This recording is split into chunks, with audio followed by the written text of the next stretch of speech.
future for all of us regardless will involve that. And the question is, will we have an exit strategy, an end-of-life plan?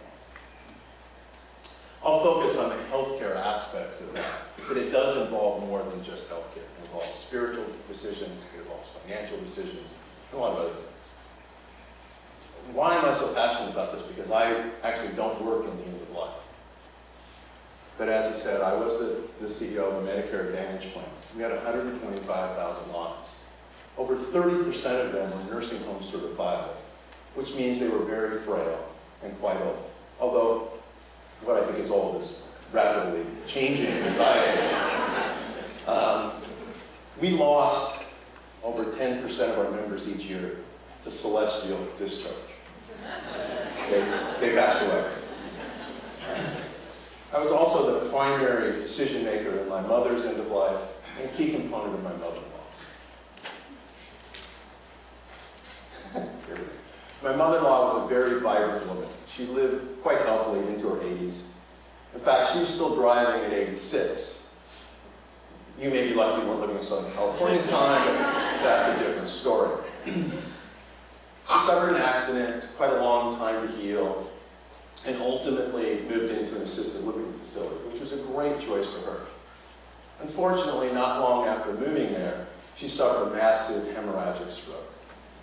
I drove her to the hospital, kind of was sort of the admitting physician, and the doctors kept saying, well, what medication is she on? I kept saying, no, she's not on anything. She's 89. She's not on any drugs. No one could believe that. That was her. But after 2 days of intense care, it was obvious she wasn't going to recover from the stroke.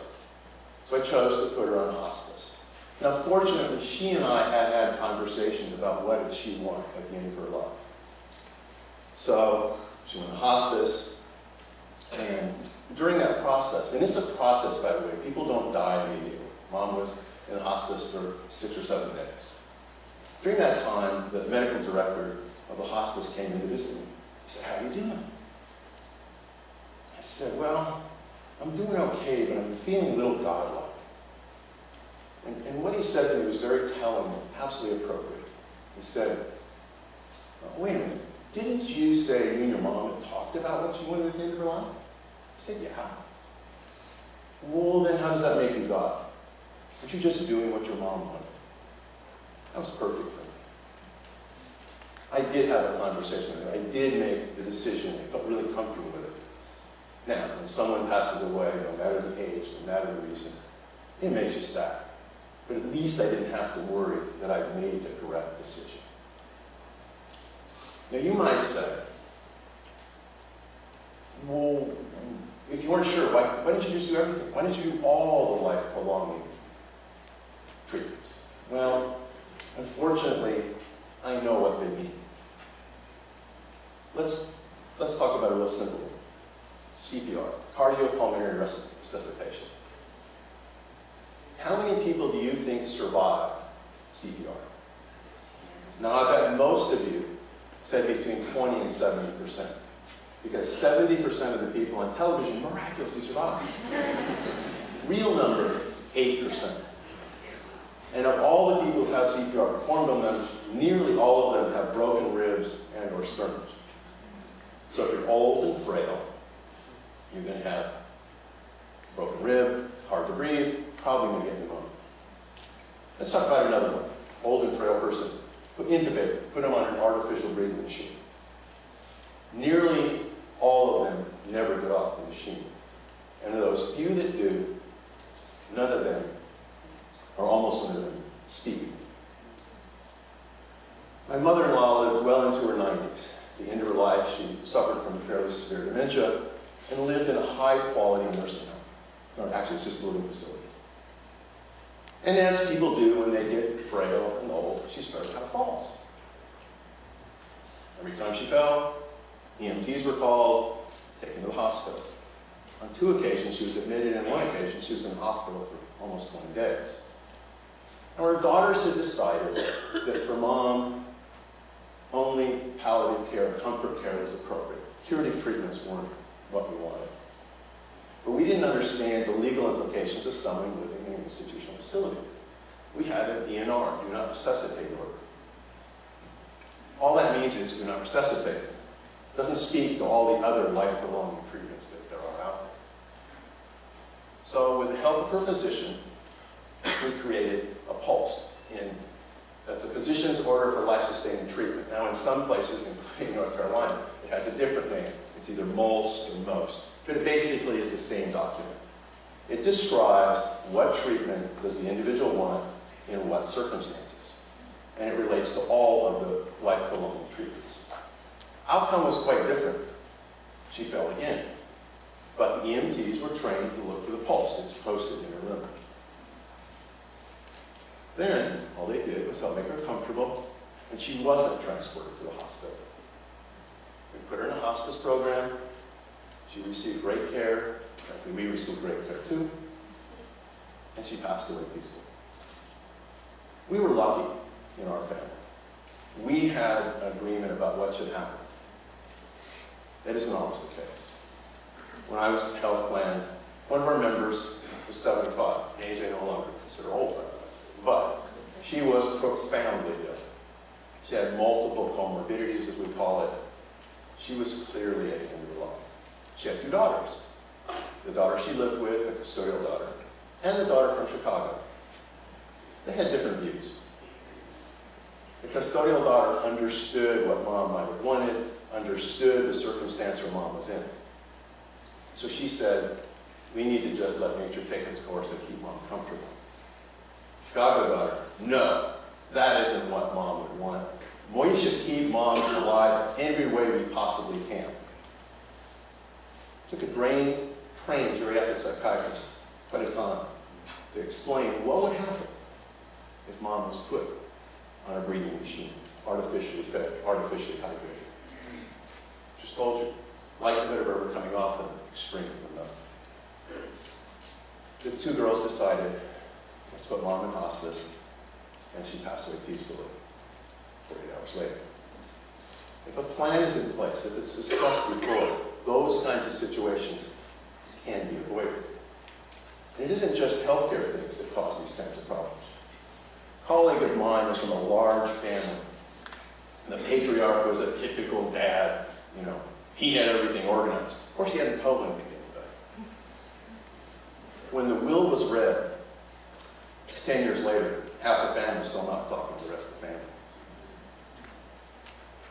By the way, that was the post office, sorry. So, what I'm suggesting is planning is important. And you need to understand what the differences are in where you live. Because certain states have very specific forms. Texas, Kansas, Utah, Oregon, Illinois, a couple others, Indiana, New Hampshire. They have special forms. If you don't use a state form, you don't have a form. So you need to understand what happens in the state you live, the place where your person is. Like I said, in our case, when we got to the pulse situation, our EMTs knew, the custom there was they would follow it. But you do need to understand what goes on where you are. End of life is always going to be a difficult situation for all of us. It's going to be filled with pain. I remember many years ago, my father passed away. He was really sick. He had a lot of things wrong with him.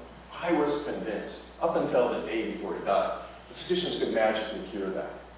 But that's not the case. We are all going to eventually reach the end of life. If we have a plan, if we've discussed it, it can be a lot easier. So let's talk about some of the other treatments and recognize that end-of-life planning is often also called advanced care planning or advanced directives. And they involve specifying what you want in certain circumstances. Now, as I said, sometimes people might consider them futile, but sometimes they don't. So you need to decide what you might want. And for example, what you want may be different in different circumstances.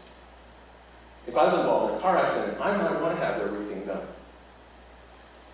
Put me on a breathing tube, feed me, etc. But if I had a terminal diagnosis, I might just want to make it comfortable. So it really is a process and a decision, and there's some thinking that needs to go into